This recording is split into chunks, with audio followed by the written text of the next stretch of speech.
Olin, and salutations to the Truth Core. You know who you are, wherever you may be on the planet. I'm here this morning, September 3rd, 2021, to tell you something about non-ordinary reality. I've been reflecting quite a bit on telling you this, on how to say it and when to say it, and to what purpose.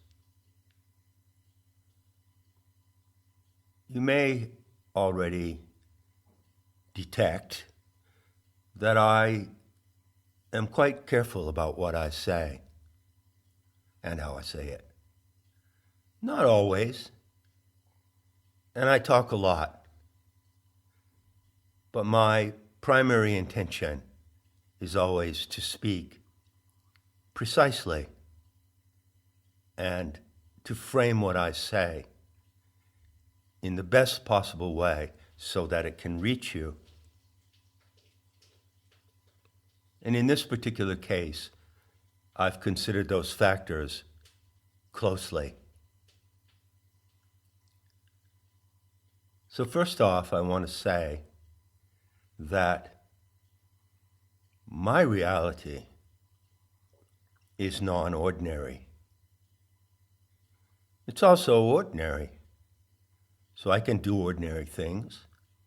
I can build things, make things, repair things. I can drive a car. I can read and write. And at the same time, there is something about my experience that is non-ordinary, and it always has been. Now, on the one hand, that's a huge advantage to me.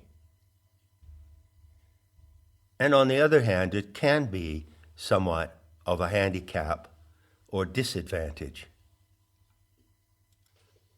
And on that second count, I rely on you. Whenever I speak to you, I rely on you to use your intelligence at its best and assess what I say. I never ask anyone to take what I say on faith, to just believe me out of the blue. No, I wouldn't enjoy that. What I enjoy is when my way of speaking to you invites you to an innate knowing that you already have, so that I confirm it, and maybe even in some way, by what I say. Through what I say, you can see how to locate and sense that inner knowing in yourself and develop it to the highest degree. In one respect, this practice that I do, the living gnosis today, I call it, resembles science. And it is, in fact, a kind of science. It's a genre. Technically, it's called noetic psychology, or simply noetics, which is from the Greek word nous, meaning intelligence.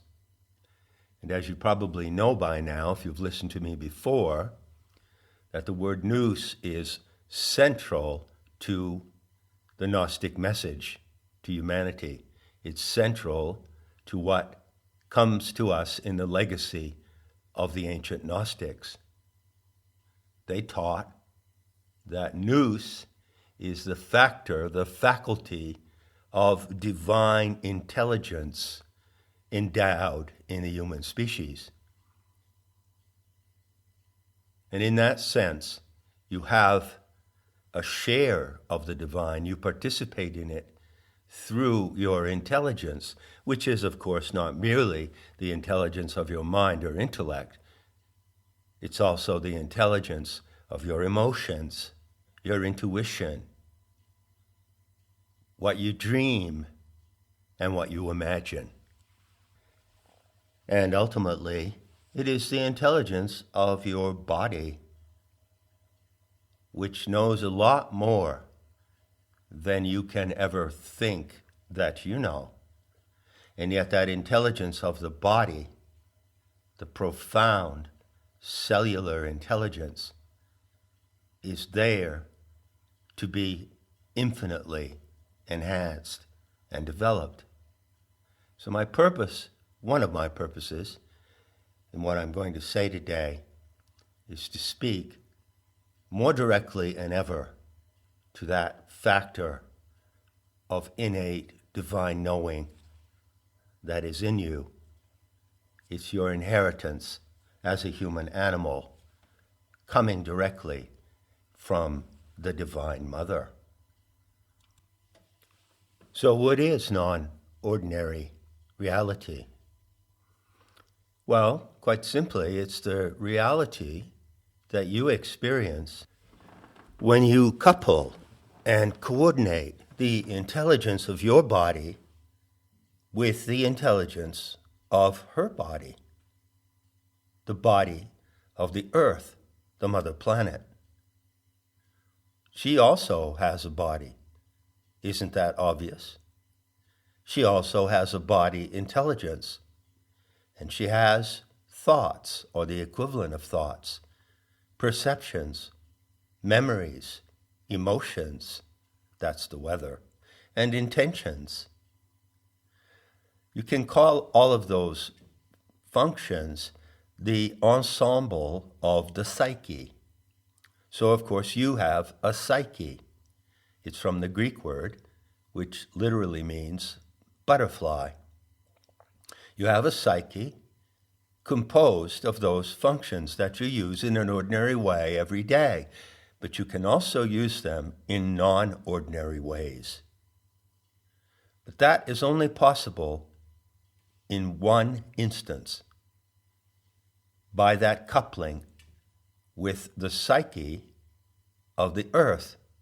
Now there's a name for the psyche of the earth, the anima mundi, or soul of the world. And if you go back and research into the past, there's a considerable body of knowledge that came through individuals who were attuned to the anima mundi. There are other names that have been attached to it in various schools of philosophy in the West, in Hermetics, and in the Greek sciences. It has been called the planetary entelechy, that comes from Aristotle, or more simply, the planetary logos. So there were times in the past when people were far more attuned to the psyche of the world than they are today. And recovering that attunement is, I would say, the central and imperative requirement to correct the evil and error that prevails in the world today, and to bring humanity back, heading in the right direction in its proper course of evolution. I won't say any more about the conditions of realizing non-ordinary reality. Rather, I'll give you a direct and concrete example. But I want you to remember as I speak that the living gnosis today depends upon evidence and proof, just like any other science. And for me, speaking to you in this way, in this medium, although I would prefer to speak to you non-recorded and directly, for me, your reception is the proof of what I say. So with that little prelude, let's get to the question. What's rocking the boat? To begin, I'll cite a fact of science, an alleged fact. Now, I can't verify this fact as I can verify what I'm going to say after, but it's part of the picture I'm developing here. It's part of the total picture that I want you to see as I am proceeding.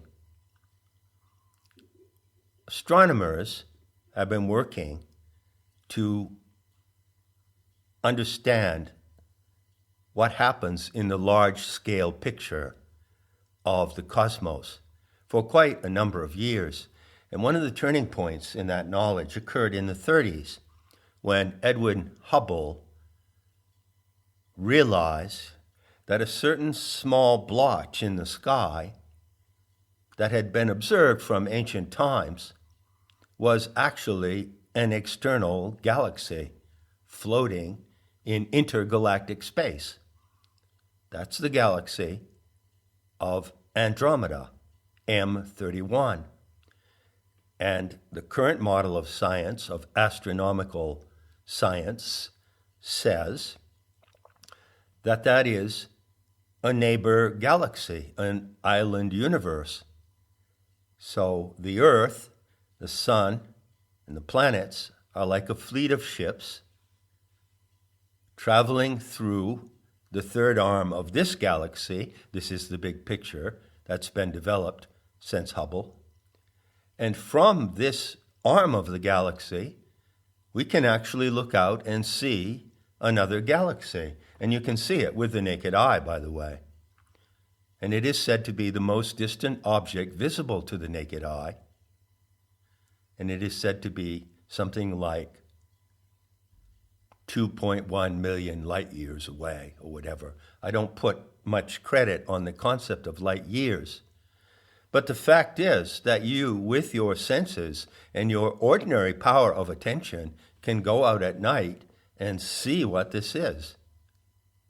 Whether or not you wholly accept the description that science gives us about how the galaxy is structured, where the Earth is, and how the galaxies float in intergalactic space, in that infinite darkness. Whether or not you accept that entire picture, it's just a picture, you can actually confirm this object in your own perception.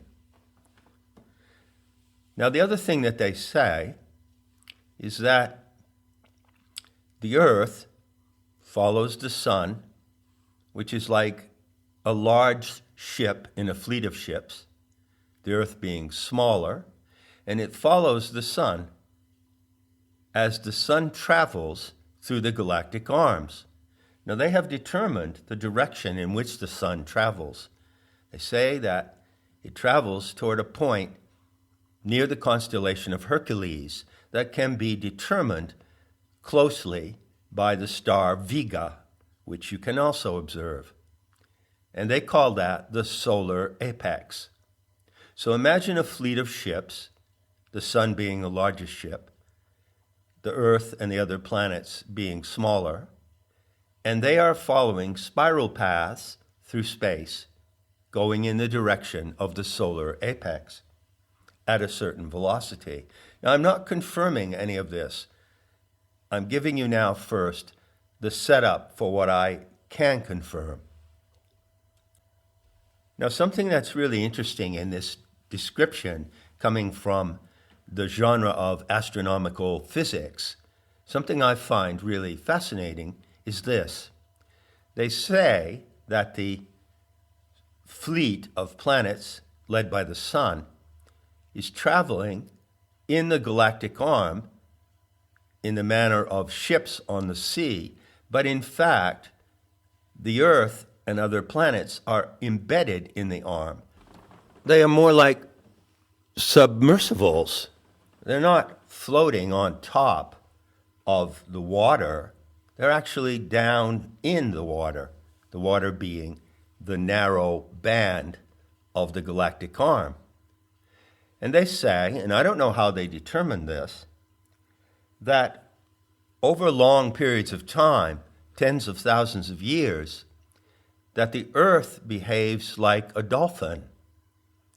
And sometimes it goes deeper down into the stream of the galactic arm, and sometimes it comes up. And so it goes up and down and up and down like a dolphin swimming. And it does this, they say, over tens of thousands of years. So, obviously, that's a scientific concept. And it's developed in whatever way they develop their concepts, relying upon a lot of instruments and calculations. And I can't verify that that is true. But let's just assume for a minute that there is something valuable, something correct in that picture. Were that so, then the description of the Earth diving and rising as it floats through the galactic arms would be compatible with the way you describe the motion of a ship. And when a ship moves on the water, the ship is, of course, on the water rather than in it, it's subject to 6 different motions at the same time. I'm only going to talk about 3 of them, and they are called pitch, roll, and yaw, Y-A-W. So what I just described, by reference to a scientific model, which I cannot confirm, is the pitch of the Earth ship, the mother ship. She pitches up toward a great wave. She goes over the wave, down, comes to another wave, up again and down. And those waves are actually motions that occur, massive currents that are continually running in the galactic arm where the Earth, Sun, and other planets are traveling. Is that all clear? So, of those 3 actions in nautical terms, pitch, roll, and yaw, let's say that pitch is undetectable to you. You and I cannot in any way observe anything in the natural world or in the movement of the Earth through the sky, day and night, in the rotation of the Earth, in its passage around the sun, which is not a closed circle but a spiral, a screw line. Sitting here on the mother ship, we cannot actually detect pitch. All right?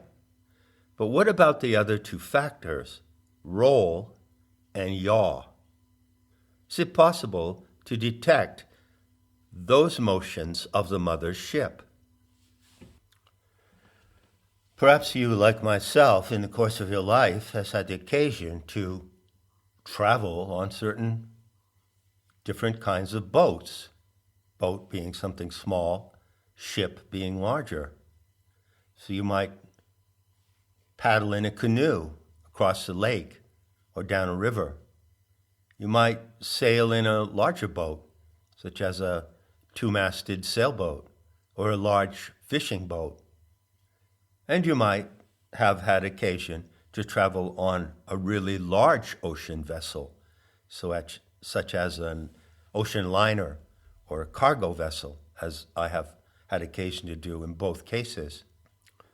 Now, obviously, the smaller the vessel, consider a canoe or rowboat, the more likely you are to detect the motion of the craft. But when it gets larger, like when you're on a huge ocean liner, well, the ship can experience those 3 functions, pitch, roll, and yaw, depending on the condition of the seas and the weather, and you won't necessarily be able to detect them unless they become extreme. And I have been on ocean liners and tankers in really extreme conditions. A typhoon in the South China Seas once. So when the motion of the sea is strong, you can certainly detect that motion. You can feel it and see it as a passenger on the vessel. But then again, go to the next stage. How large is the vessel? The larger the vessel, the less likely you are able to sense its motion. And there's no better example of that than the mother ship herself. So right now, as I'm speaking to you, the mother ship, if you picture it as a sphere, is rotating on its axis. And the velocity of rotation at the equator is 1,000 miles an hour, and relatively different at other latitudes. So right now you're on a spinning body that's rotating at a really high velocity, but you don't feel anything, do you? Why not? Because the vessel is so large that the motions of it are not normally detectable to you, but they are there if you know how to observe them. For instance, if you observe the setting sun or the full moon setting, it takes about 2 minutes for the moon or sun to cross the horizon and disappear. 2 minutes. So if you're looking west and you see the full moon go down, you are in a way detecting the spin of the earth on its axis as it turns away from the moon, and the moon appears to sink, and does sink, beneath the local horizon. So in that way you have detected one of the motions of the earth. The other motion, of course, is the circular path of the earth around the sun, which I've said is not a closed circle, but it's an open spiral. It's a screw line, like the grooves on a screw. Since the earth follows the sun as it moves toward the solar apex, the circle of the earth's orbit is drawn into a spiral. That is one description. I know that there are people who dispute that description, but I'm not going to go into that debate right now. I've talked about it at length in other places. So what is, or what is said to be, the velocity of the Earth in its screw-like motion? 64,000 miles an hour, which is about 18.6 miles a second.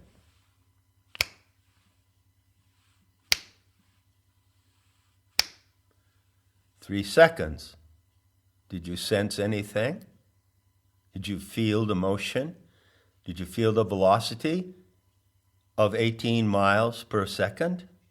Now imagine that you were in a small capsule, a rocket, and you were traveling at 18 miles a second. You would certainly feel something. As I've said, what you can detect of motion depends upon the size of the vehicle of motion. And the size of the Earth is so large, the mothership is so immense and designed to be that way, so that you have the comfort in your cabin, or as you stand on deck or walk around the ship, you have the comfort of acting as if it doesn't move at all. See, you have both. You have the motion and the sensation of not moving. It's not one or the other. It's both.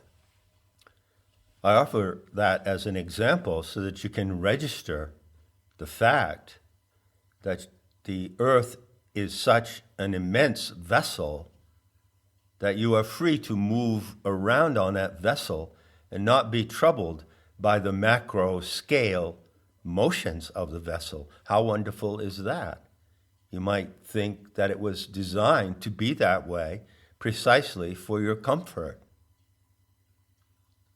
But how does all this go back to those two other factors?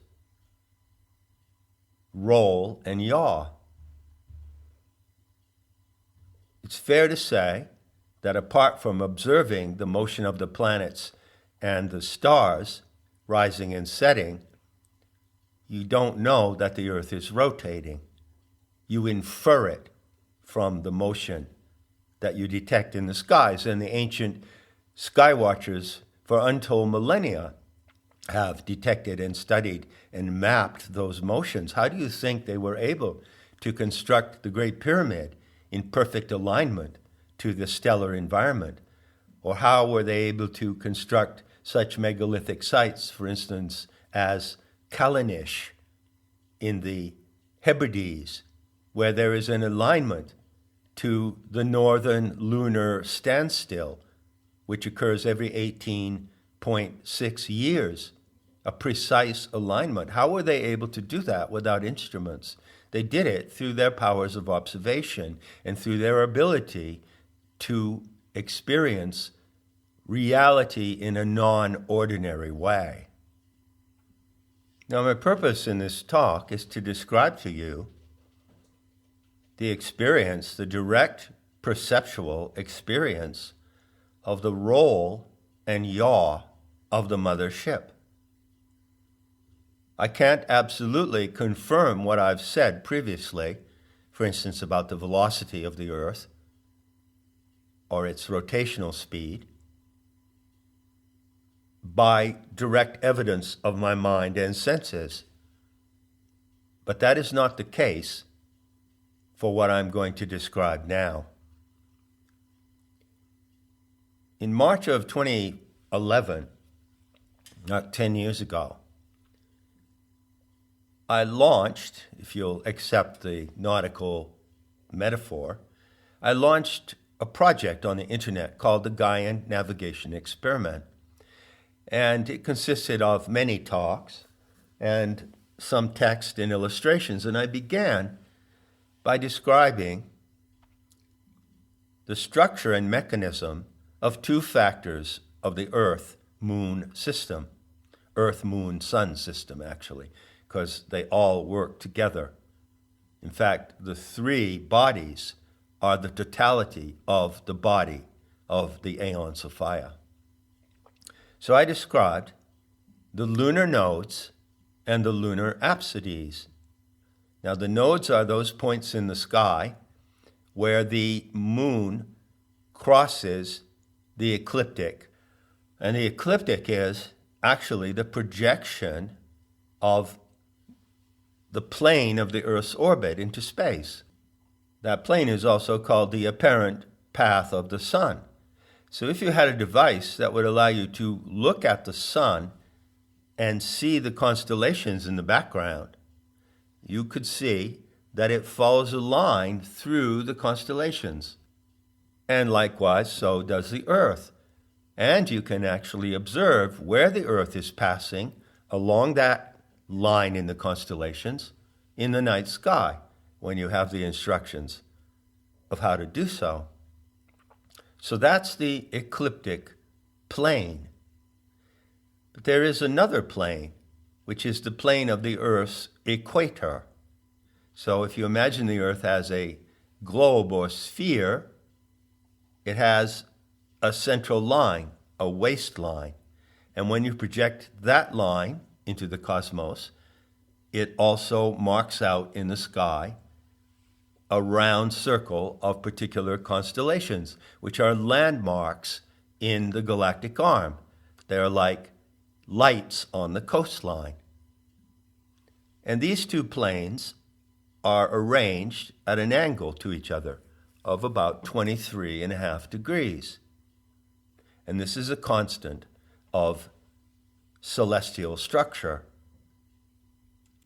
So as the explanation goes, we have the seasons, because through 6 months of the year, the sun in the north is above the equatorial plane of the Earth, and 6 months it is below it, which is summer in the southern hemisphere. Now the moon also moves along that track, which is the orbital plane of the Earth, but it doesn't move exactly along that line. It acts like a dolphin, strangely. It imitates a dolphin. You could even say perhaps that the moon, in a short time period which you can observe, acts in the way that the Earth does over those long periods of thousands of years. It pitches up and down. So sometimes the moon is above the celestial equator and sometimes below.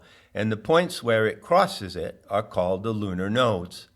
At the north node, it goes above, and the south node, it goes below. And you can observe this. This is observable. Now, these 2 points, the lunar nodes, are not constant. They also rotate. They have their own cycle, which is, wait for it please, 18.6 years. So the north node slowly creeps along and makes a full circle in 18.6 years. And you can also observe this phenomenon when you have the description. You need a description in order to know what you're seeing. Then there are the lunar apsides, apsides. And those are the points on the orbit of the moon where it is closer to the Earth, that's called the perigee, and more distant from the Earth, that's called the apogee. And those 2 points are not always exactly opposite each other, as the lunar nodes are, and they have very interesting cycles of motion in themselves. They also rotate in a period of about 8.6 years. But you can actually observe when the moon is in its apogee, most distant from the Earth, it is noticeably smaller. So why is the full moon sometimes quite small, and then other times the full moon is really large, which is called a supermoon? Well, at that moment, the moon is in its perigee, and it's closer to the Earth because the orbit of the moon and the Earth and all of the other planets is elliptical. It's an oval and not a perfect circle. So I described at the beginning of the Gaian navigation experiment that these astronomical factors are not merely abstractions. In the first place, they can be observed when you have the concept that shows you how to observe them. And secondly, they are mechanisms of the mothership, actual mechanisms by which she steers herself through cosmic space. So the Earth has a steering mechanism, which consists of the interlocking of the nodes and the apsides. Now, I introduced this concept at the beginning of the GNE, and then for 3 years, I trained people how to observe the steerage of the Earth as if they themselves were piloting the Earth, to participate in the Earth's direction and in the Earth's ability as a vessel to achieve autonomous motion in space. I actually taught people how to observe this. And many, many people today observe this on a monthly basis. In that way, they participate intimately with the navigation of the mother planet. Now, without dragging you through any more technicalities, I'll take you right to the question. What's rocking the boat? How could you know if the mothership navigating with this steerage mechanism, the lunar nodes and the lunar apsides, how could you know if she is rolling or if she is experiencing yaw? Now, yaw is a little more difficult to understand, but not really. Rolling is easy to understand, right? So if you're in a canoe, a very light craft, and it starts to roll to one side or another, even slightly, you'll feel it. If you're on a great ocean liner as well, and it starts to roll due to the ocean currents, You'll feel it rock and roll. One side will go up, the other will go down. And you can actually detect that. Yaw is what happens when the bow of the ship swivels to the right or left. Can you picture that? Pitch is obviously the up and down motion of the vessel. It rolls and rocks to one side or the other, and then it experiences yaw, which draws it off its direct course, either to the right or to the left. That's called a change of heading. Now, is it possible to actually detect if the mothership is undergoing these motions? Yes, it is. And I'm going to tell you how I have detected it. First, consider roll. How would you know that the Earth is undergoing roll, which, of course, you cannot experience in a certain way because the mothership is so huge that it's undetectable at your scale, but nevertheless, you could somehow, by observing the cosmic environment of the Earth, know that she is rolling to one side or rolling to the other on her journey. Well, it's simple. You look at the moon, and you look at the position of the moon relative to its nodes. Now, at those two moments in the course of every month, when the moon is in its nodes, it is exactly on the ecliptic, which is the orbital plane of the Earth. Other times it sidles a little bit above and a little bit below that line. So as I speak now, the moon has just passed through its north node a couple of days ago. So it was really close to the ecliptic. Now, the ecliptic is a consistent factor in cosmic orientation, in celestial navigation. And wherever the moon is, the sun is always on the ecliptic, and the moon is always relatively close. So when you look out, even in the daytime, and you see, say, the quarter moon in the sky, you know that you're looking at the ecliptic line or close to it. And of course, at night, when you observe the moon and you see the stars in the background, if you know how to read the starry signals, those lights on the horizon, then you can know exactly where the moon is at the same time that you know where the ecliptic is. And sometimes the moon is low, and sometimes it's high, and that means that the ecliptic is low or high. So these motions happen periodically and consistently until they don't. They happen that way, predictably, until they don't. But I would ask you, how would you know, how would you detect that they are not acting in the ordinary way unless you were thoroughly familiar of how they do act in the ordinary way, of how the moon does act as it tracks along the ecliptic? First, you have to learn to observe that and see the regular, repeatable pattern in order to detect an anomaly in that pattern. And this is what I have detected. So let me describe. As I stand facing east in the porch of this house, I see the moon rise. It always rises in the east, sometimes due east, exactly, sometimes a little south, which is to the right of east, or sometimes a little to the left.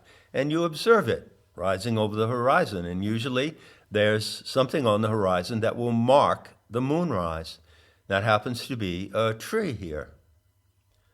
So I've been observing the moon from this place for about 4 years, and I first started to notice something inexplicable.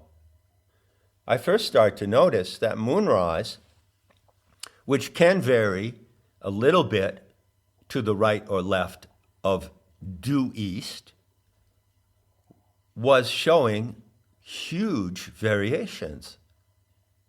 So I would go out one evening and the moon rising would be far, far to the left. That is to say, shifted more toward the north to an extent of 30 or 40 degrees along the horizon. This is inexplicable, especially if a couple of days later it doesn't come up in the same area.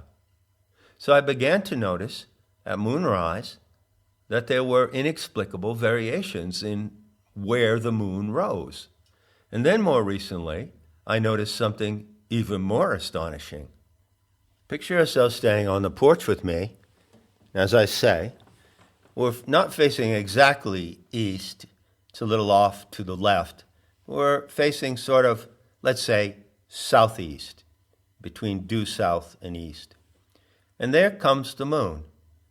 It comes over the horizon at a certain point, and you know that the moon, as it moves across the sky, because the earth is turning from right to left, therefore causing your perspective of the moon to change, you know that as the moon rises, it's going to follow a curve, isn't it? It's going to follow an arch. That's the arch of the ecliptic.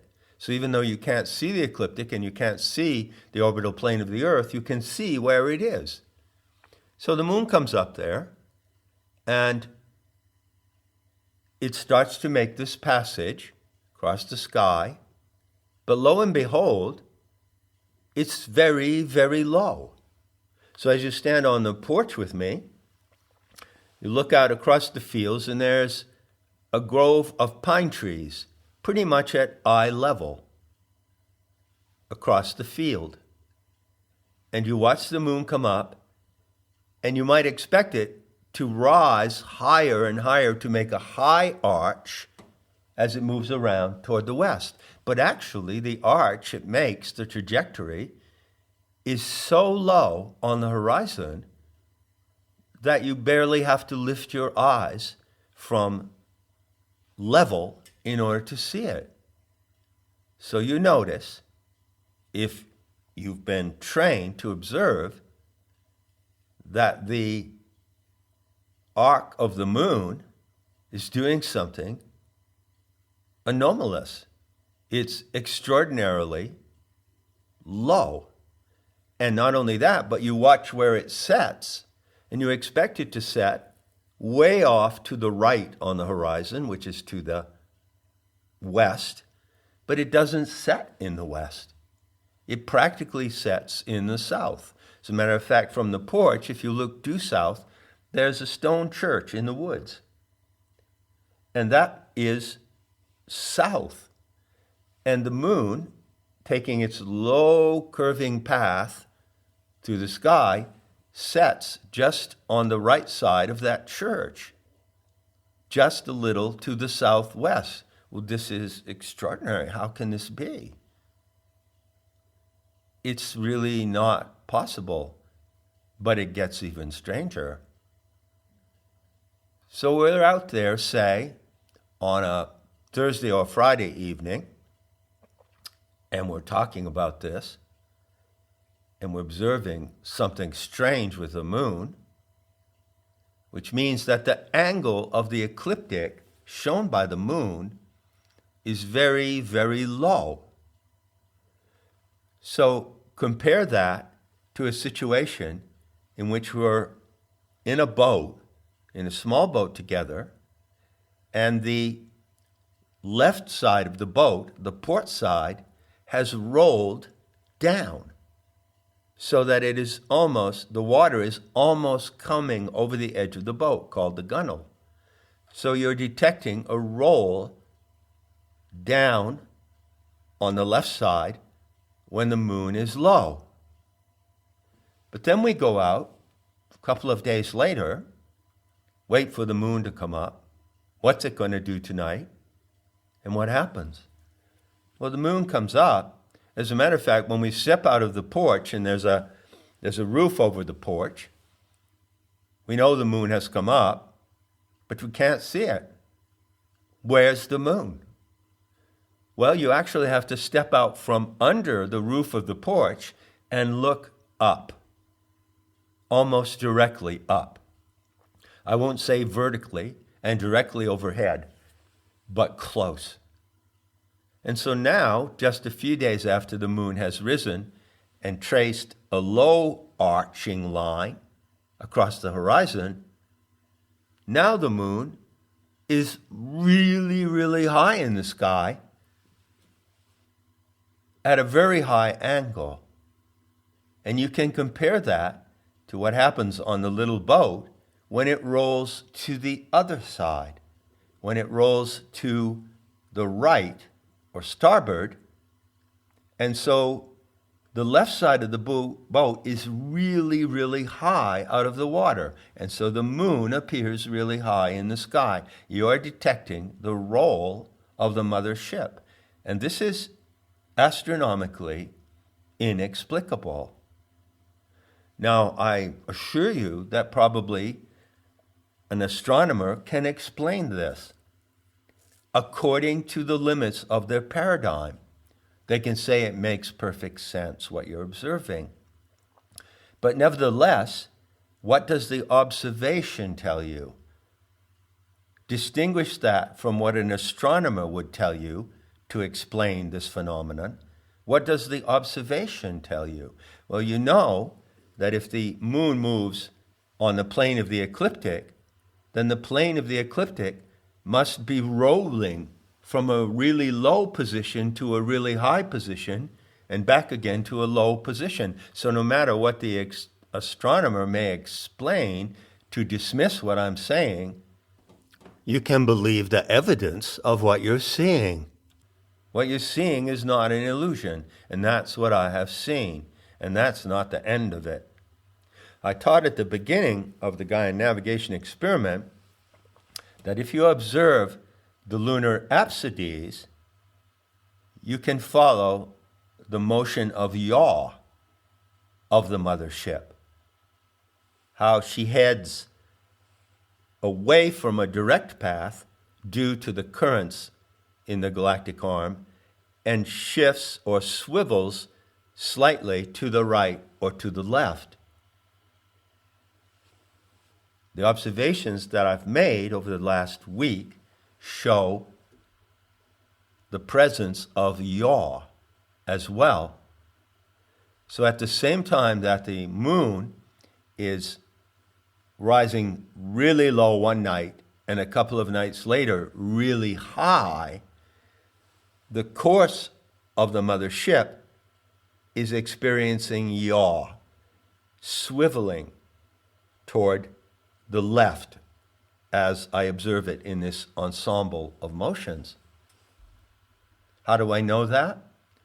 Well, it has to do with the fact that the north lunar node is coming into close coincidence with the lunar apogee. And that is happening and will happen, and I can give you the precise timing over the next month or two. So at the same time that the moon crosses the ecliptic when it's at its north node, it's also very close to its apogee, which is the point most distant from the Earth. And those 2 points will coincide at a definite moment in the future. But I infer from the proximity of the lunar apogee to the node associated with this anomaly that there is yaw combined with roll. Now, I don't know quite what to make of that yet. I'm going to observe it closely in the coming weeks, and I'll report back to you on that. But as my observations stand at the moment, I can assure you of one thing. The mother ship is undergoing an extreme event of rolling, rocking and rolling from side to side. It is a macro motion that you cannot feel because the magnitude of the mother ship is so great it doesn't allow you to feel it, but you can observe it against the cosmic background, against the celestial background. And it begs the question, this observation begs the question, what's rocking the boat? Why would the mothership or observations of her journey reveal that she is rolling from side to side in this way, which is non-ordinary and inexplicable, and I don't care what the scientific explanation is. I rely on the evidence of my senses and on the intelligence of my mind to decode what I'm seeing. And this is what I'm seeing. What's rocking the boat? So I'll conclude by saying that I'm not the only one who's seeing this. And I'm calling for verification from others in my little entourage. I call them the crew of the mothership, as distinguished from the mere passengers. And I have a highly trained crew out there around the world. And I'm inquiring to them if they can confirm these observations from their locale of observation on the mothership. But I have witnessed this here with another individual. So it's not just me who's seeing this. In fact, she began to observe these anomalies before I did. And I'll leave you with this little anecdote of a conversation we had a night or two ago as we were discussing this cosmic anomaly. She said, I wonder if it could be grief. I wonder if it could be due to grief. You know, grief is a powerful emotion. And in the past, there are many traditions. They're called funerary customs. And one of them was a public display of grief, wailing aloud and waving the arms in grief. And this custom is still observed in some countries in the world, whereas in so-called Western civilized society, it's not generally acceptable to show or to demonstrate your grief openly and publicly in that way. In many places it still is, and it has been the norm in the past to do so. So you can imagine the expression rolling back and forth in grief. You could roll in grief. I have rolled in grief on the floor, sobbing and screaming when I was grieving the death of my best friend some time ago, some years ago. And it was natural to fall on the floor and roll back and forth and sob and scream in grief. So what's rocking the boat? Enough said. And I'll be seeing you in the beauty to come.